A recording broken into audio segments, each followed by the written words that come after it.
So how many real solutions? So find the solutions to each equation mentally. How many solutions does each equation have? So on this first one, how would you go about solving this? Nothing? No.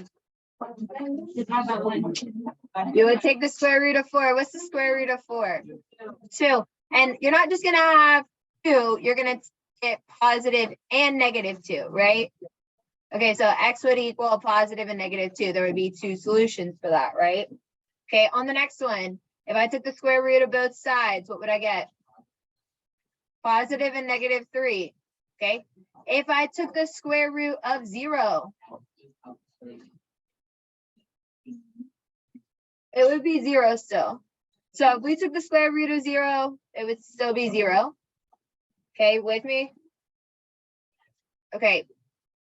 Now, if we took the square root of negative 1, is that possible? Yes. Okay, so let me ask this question. Ready? What times itself would give you negative 1? Right, so that can't have a square root, correct? So I'm going to say it again. You have to multiply something by itself to get, okay. So like for instance, 1 times 1 gives you 1, right? Well, what times itself would give you negative 1? Nothing. Okay, so we're introducing imaginary numbers. That's where this is coming in. Okay, so not a real solution. So that's when it says undefined. No, it's not when it says undefined. And we're gonna see this little I, and I'm gonna go through it in just a second. You'll see it.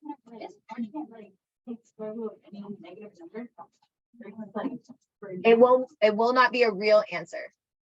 Yeah, I'm gonna show you how to do it in a second. Okay. Yes, ma'am. Go ahead on your paper. You can title this complex numbers or imaginary numbers. That's okay. Okay. Complex numbers or imaginary numbers. It doesn't matter. Okay. So a new kind of number. All right, ready? The numbers on the number line are often called real numbers. Let's represent the real solutions on the equation, to the equations that you solved earlier on this real number line. So for instance, y'all told me that the answer for x squared equals 4 is 2 and negative 2, right? So that would be negative 2 is like right here. 2 would be right here, right? Simple enough. That's what you learned back in elementary school. Okay, for this one, we had 3 and negative 3, right? Again, we're going to plot that 3 and negative 3. On that next one, you had x equals 0, right?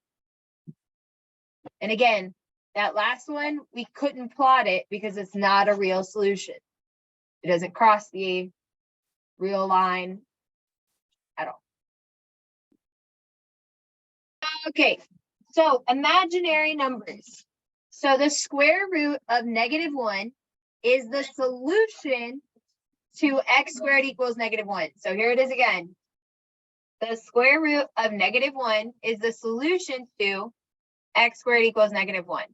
So this diagram shows an arrow that represents the square root of negative 1. So we went off of the real number line. That's what this is showing.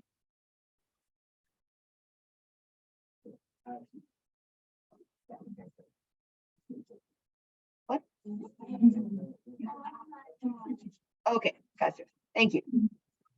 Appreciate it. Okay, so on this next one, we have 3 square root of negative 1. That means that we're going to go up 3. 1, 2, 3. And that's 3 square root of negative 1. What?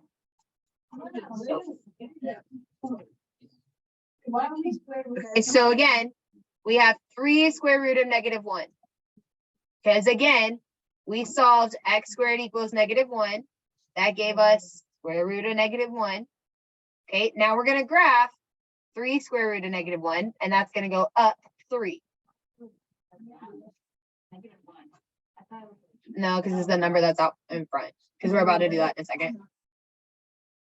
You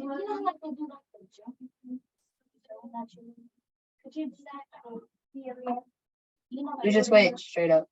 Oh. What was that? Okay.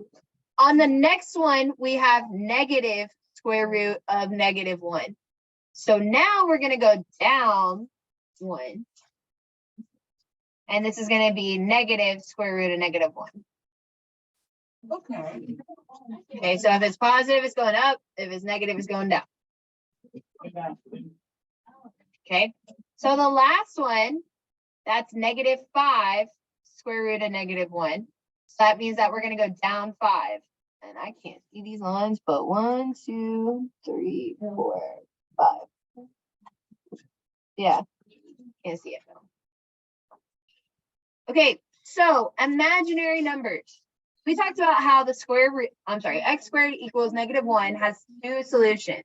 Square root of -1 is one of them. The square root symbol is used to represent positive square root of a real number.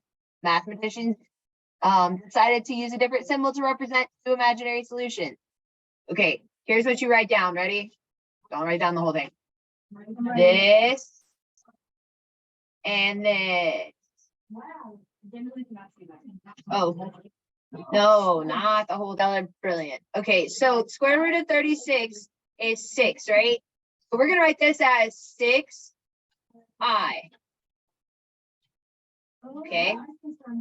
The I stands for imaginary. Yes, indeed. Okay, now tricky question. What's square root of 10? It's not a whole number, right? Okay, so it's not, wow, it's not a whole number. So that means we're going to leave this guy underneath the radical, but we're going to take out that I. We're going to take out the I and leave it as square root of 10. So this went from negative underneath the radical to an I chilling out front. So when it is a whole number, you put the whole number and the I. When it's not a whole number, you put the I outside of the. Yeah, exactly. Okay, so what's the square root of 100? 10. And there's this negative chilling out front. We're going to keep that guy. So we're going to say -10 I. I know, it's so easy. And we'll get back from lunch. Don't say it out loud. All right, so let's go ahead and get started. Okay, so we have all right, we got a negative out front. We got a negative inside. Okay, so that means that we're going to have negative I square root of 17. Okay, so remember, the first thing you want to check is, can you take the square root of that number? And then if there's a negative underneath, you're pulling out an I. Yes, we're pulling out I's, not physically, but yes. Okay. All right, so now let's actually talk about something called a complex number. So we've been talking about imaginary. Now we're going to talk about complex. The difference between imaginary and complex. Complex is going to have a real and imaginary part. Write this down on your paper. Yes, friend. It's okay. You're fine. Right here. So you got real and imaginary. That is called a complex number. Take a second to write that down in your form. So we have this right here. What's the square root of 9? And then it's got that negative underneath the radical. So we're going to write that as a 3i. That 2 is just going to chill out front. Okay, so again, this is the real part. This is the imaginary part. Okay, so putting those two things together, that makes it complex. Okay, on this next one, we've got the square root of 75. We've talked about simplifying radicals before. I know it's been a minute, but you would break this down into factors. And this can be rewritten as 5 minus 5i square root of 3. Okay, the way I got that is I took 75. I can't take the square root of 75. It's going to give me like a decimal. But I can break it down into factors. 25 is a perfect square. So when we take the square root of 25, we get 5 outside the radical, and we're left over with 3 inside the radical.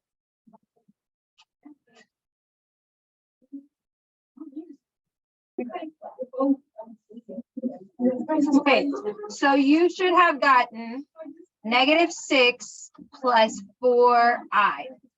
Yes. So you might have put on your paper 4i minus 6, but remember we want it in standard form. Standard form wants the real number first. Okay. On the last one, again, this can't be simplified.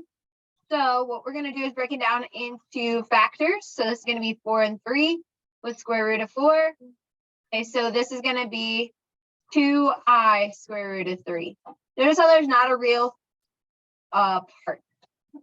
So the real part would have been 0, but that's okay. We can leave that off. What does she think I said? All right, so what's the square root of 16? Okay, so that's going to give me -4 here. And then what's the square root of -49? 7i. Ta-da! -4 plus 7i. That's it. Yeah.